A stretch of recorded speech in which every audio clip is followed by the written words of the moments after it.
दशरथ जी ने सोच लिया कि राम जी को राज्य दे देंगे। गुरु वशिष्ठ जी के पास गए, गुरुदेव मेरे मन में राम जी को राज्य देने की इच्छा है। हाँ हाँ हाँ, बिल्कुल बिल्कुल बिल्कुल ठीक है, तो कोई मुहूर्त देख दीजिए। गुरु जी बोले मुहूर्त देखने की आवश्यकता नहीं है। क्यों? तुम्हारे मन में राम जी को राज्य देने का विचार आया, ऐसे शुभ भाव तो किसी शुभ मुहूर्त में ही आते हैं, इससे बढ़िया मुहूर्त और क्या होगा। बेग विलंब न करिए, तैयारी करो। गुरुदेव की आज्ञा से सब कुछ हुआ। महाराज दशरथ ने सबसे कुछ न कुछ कहा, लेकिन ये कथा बड़ी अद्भुत है। एक काम गुरु जी की बिना आज्ञा के हो गया। कौन सा? सुनत राम अभिषेक सुहावा, बाज गाहा गहे अवध, बधावा राम गाहा गहे अवध, बधावा बाज गाहा गहे अवध, बधावा बाज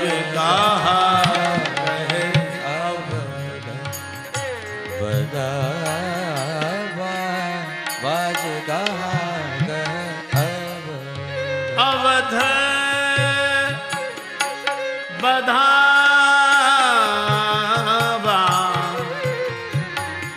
बाज गाहा गाहा गाहा अवध, बधावा बाज गाहा बाज गाहा अवध, बाज गाहा अवध, बाज गाहा अवध। बाजे बजने लगे। राम जी का अभिषेक है और बाजे पहले ही बजने लगे। गुरु जी ने सुना ये बाजे किसने बजवाए। गुरु जी, हम लोगों ने सोचा राम जी का राज्य युवराज पद पर अभिषेक हो रहा है तो बाजे बजाने, खुशी में बजाने लगे, खुशी में। गुरु जी ने कहा कि राम जी का अभिषेक हो जाता तब बाजे बजाने चाहिए थे। अभी अभिषेक हुआ नहीं, पहले ही बाजे बजा दिए, और पहले बाजे बजा दिए तो बाजे बज गए। अब तो बाजे बज गए, इसलिए बाजे वाले भी बड़ा काम बिगाड़ते हैं। इन्हें कम से कम यह तो पता हो कि कब बजाएं कब ना बजाएं, और कितना बजाएं और कितना ना बजाएं। बाजे, खुशी में बस बाजे। और जो धूम धड़ाका हुआ, श्री तुलसीदास जी कहते हैं कि ये ध्वनि गई। देवताओं को अयोध्या के बाजे सुनकर बड़ी बेचैनी हुई। क्या बात है, राम जी को युवराज पद पर बिठाया जा रहा है। देवता घबराए। उन्होंने सरस्वती माता से प्रार्थना की, और सरस्वती माता देवताओं के कहने पर श्री अवध आई। बुद्धि बदलने के लिए मंथरा मिली। नाम मंथरा मंदमति चेरी, कह कई केरी, अजस पिटारी ताह करे, गई गिरा मति फेर। उसकी बुद्धि बदल दी। अब मंथरा ने देखा चारों तरफ बड़ी तैयारियां। लोगों से पूछा क्या? अरे आपको पता नहीं, राम जी को युवराज पद पर बिठाया जा रहा है। बस आग लग गई। राम तिलक सुनिभा उरदाहु। अब सरस्वती माता ने बुद्धि बदल दी। कुछ लोग होते ही हैं, कोई दे किसी को मिले, ये बीच में परेशान। पिता अपने पुत्र को दे रहा है, मंथरा को क्या कठिनाई है। लेकिन मंथरा जैसे लोग होते हैं कि हमें चाहे न मिले पर उसे भी न मिल पावे। अब इसको बड़ी पीड़ा, बड़ी बेचैनी।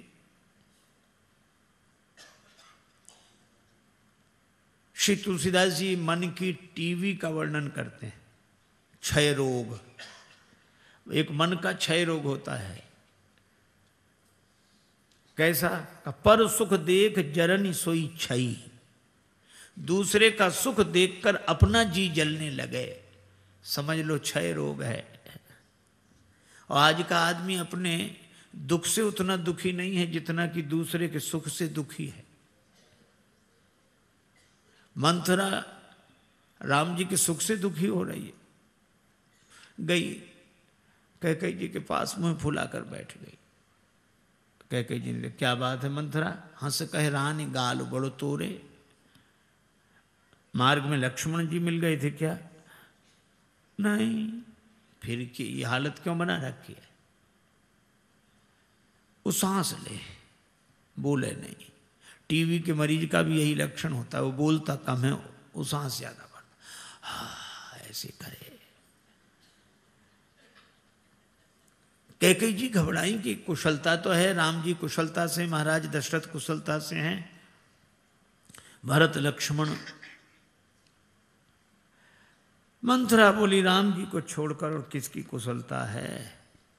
उन्हीं को तो महाराज युवराज पद पर बिठा रहे हैं। अरे अरे, ये तो बड़ी खुशी की बात है, मैंने ही महाराज से कहा था।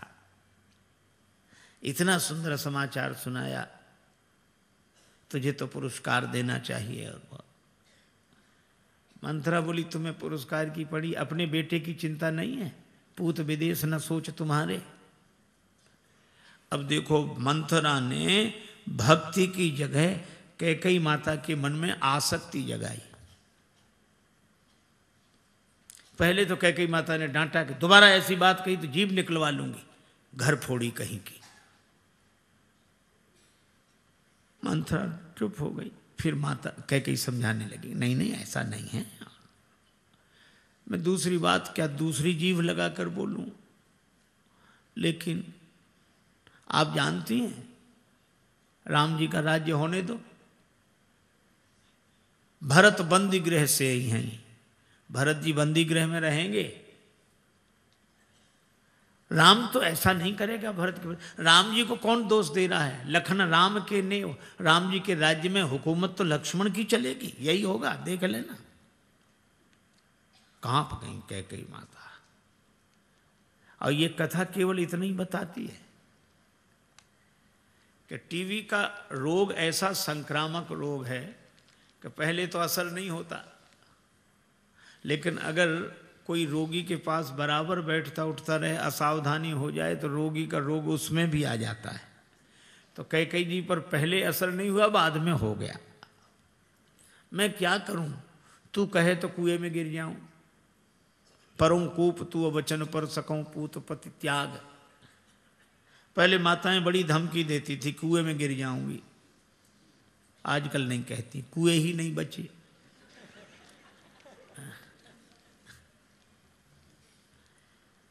मंथरा बोली, कुएं में गिरे तुम्हारे दुश्मन, तुम तो कोप गृह में जाओ। और ये ऐसे वस्त्र नहीं, फटे मोटे पुराने वस्त्र पहनो। और महाराज दशरथ ने 2 वरदान देने के लिए कहा था, मांग लेना भरत को राज्य तिलक, राम जी को वनवास। और ये तब मांगना, भूपति राम शपथ जब करे, जब राम जी की सौगंध कर दें तब। कोप गृह में चली गई। अयोध्या में आज तक ऐसा नहीं हुआ था जैसा आज हुआ। क्यों? अब देखो, एक दार्शनिक बात आपको बताएं। अयोध्या में ही नहीं, घर घर में यही है, हमारे आपके जीवन में भी यही है। सुमति कुमति सबके उड़ रहा है। एक बार ब्रह्मा जी के पास कुमति गई कि क्या मैं आपकी बेटी नहीं हूं? सब कोई मुझे नहीं चाहता, सब सुमति को चाहते हैं। सुमति भी वहीं थी। फैसला करो। ब्रह्मा जी ने सोचा बड़ी मुश्किल बात है, लेकिन सोचा अच्छा एक बात है, एक काम करो। क्या? बोले दोनों बहनें जरा चल कर दिखाओ, फिर मैं फैसला करूं। तो सुमति उतनी दूर गई, फिर लौट कर आई, बैठ जाओ। फिर कुमति गई और फिर लौट कर आई। ब्रह्मा जी भी बोले फैसला हो गया।